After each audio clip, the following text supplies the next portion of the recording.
Hi everyone, গত পর্বে আমরা কথা বলেছি পিএইচপি কি, কিভাবে কাজ করে, কিভাবে আমরা পিএইচপি শুরু করতে পারি। তো আজকে সেগুলো কিছু বলতেছি না, আমরা কাজে চলে যাচ্ছি। আর যারা ভিডিওটা মিস করেছেন, ভিডিওর ডেসক্রিপশনে লিঙ্ক দেওয়া আছে, দেখে আসতে পারেন। সো আজকে আমরা কথা বলবো ভেরিয়েবল। হ্যাঁ, আমরা এখানে লেখাটা ডিরেক্ট শো না করে আমরা একটা ভেরিয়েবলে রাখবো, তারপরে এটা রেখে শুরু করবো। হ্যাঁ, ওকে। সো অবশ্যই আমরা পিএসপি সিনট্যাক্সটা লিখতে হবে, পিএসপি স্টার্ট এবং পিএসপি এন্ড, এই দুইটা জিনিস লিখতে হবে। তো এখন যদি আমি ভেরিয়েবল লেখার জন্য অবশ্যই আমাদের ডলার সাইনটা দিতে হবে, তারপর একটা ভেরিয়েবলের নাম দিতে হবে। হ্যাঁ, ভেরিয়েবল নাম টেক্সট, ওকে, টেক্সট দিই সমান সমান।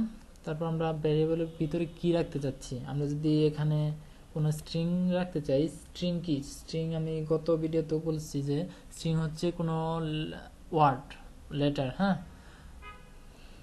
সো আমরা যদি এখানে লিখি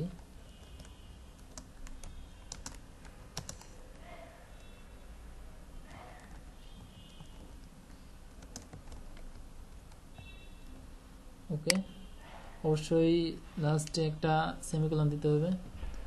সো আমি কি করলাম, ডলার সাইন দিলাম আর ভেরিয়েবলটার নাম দিচ্ছি। হ্যাঁ, একটা স্পেস দিই, ভেরিয়েবলের নাম, তার আগে একটা ডলার সাইন, শেষ, সমান সমান দিয়ে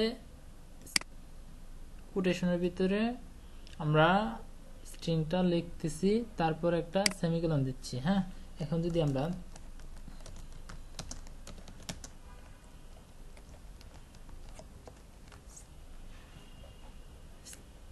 এই টেক্সটটাকে ইকো করাই, তো সেক্ষেত্রে আমরা ব্রাউজারে যাই, ব্রাউজার গিয়ে যে আমি রিফ্রেশ দিই, this is variable class. Okay,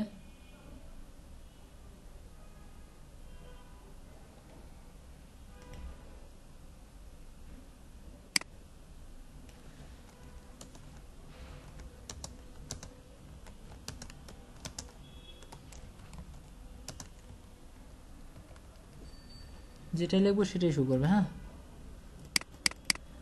this is our second class. Okay, so আমরা ভেরিয়েবল অনেকভাবে ইউজ করতে পারি, যেমন একটা ভেরিয়েবল নিলাম নাম্বার, শর্ট ফর্ম। তো এখানে নাম্বার লেখার জন্য একটা কথা, নাম্বার লেখার জন্য কোটেশনের প্রয়োজন হয় না। হ্যাঁ, এখানে যদি আমরা সরাসরি নাম্বার দিয়ে দিই 120 অ্যান্ড সেমিকোলন, এখন যদি আমরা নাম্বার শো করাই, এখানে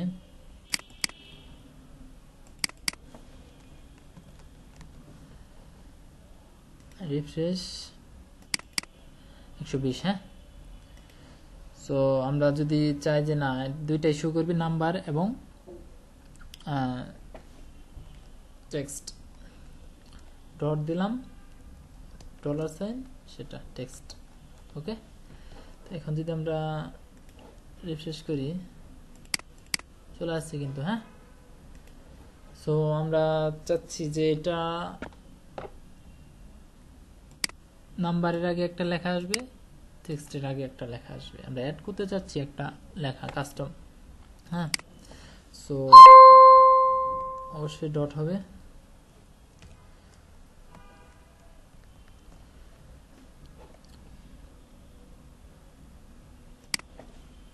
এখানে আমরা যদি লিখতে চাই যে টেস্ট নাম্বার, হ্যাঁ, টেস্ট নাম্বার সমান নাম্বারটা, এবং এখানে বিআর, অবশ্যই আমরা বিআর ইউজ করছি আমরা এসটিএমএল যখন করছি, তো এখানে একটু ভিন্নভাবে করতে হবে। আমাদের ডটের পরে ডাবল কোটেশন ডট, দুই পাশে ডট রাখতে হবে, মাঝখানে আমরা টেক্সটটা অ্যাড করব। কোন টেক্সটটা অ্যাড করতেছি, আমরা এখানে একটা ট্যাগ ইউজ করব, যেটা হচ্ছে বিআর ট্যাগ। বিআর ট্যাগ হচ্ছে লাইন ব্রেক। সো এখন যদি আমি রিফ্রেশ করি,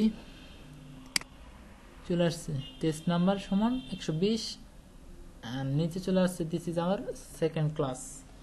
ওকে, সো আমরা যদি এখানেও এটার সামনেও কিছু অ্যাড করতে চাই, অবশ্যই ডটটার আগে আরেকটা ডট দিতে হবে। দুইটার মাঝখানে আমরা যদি চাই আমরা লেখা অ্যাড করতে পারি। অবশ্যই আমাদের ডট দুই পাশে ডট দিয়ে অ্যাড করতে হবে। হ্যাঁ, সেখানে যদি আমরা লিখি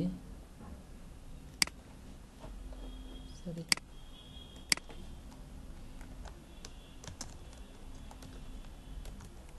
আমার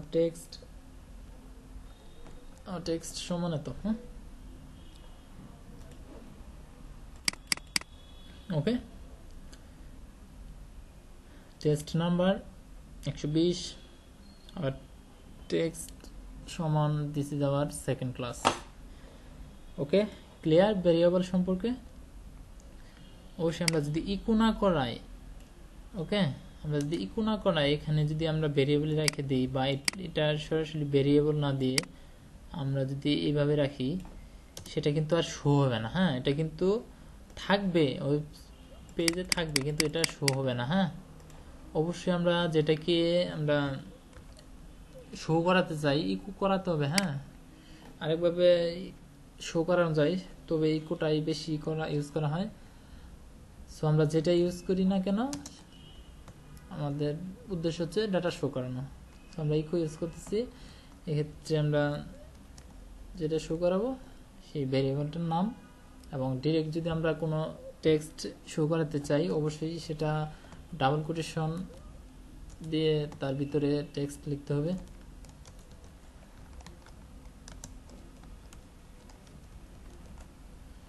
ওকে, অবশ্যই লাস্টে একটা সেমিকোলন দিতে হবে, তাহলেই শো হবে। হ্যাঁ, এগুলো কিন্তু আর শো হলো না, কারণ এগুলো আমরা ইকো করাই নাই। হ্যাঁ, সো আশা করি ক্লিয়ার সবাই ভেরিয়েবল সম্পর্কে এবং ইকো সম্পর্কে। হ্যাঁ, সো আজকে এখানে আল্লাহ হাফেজ।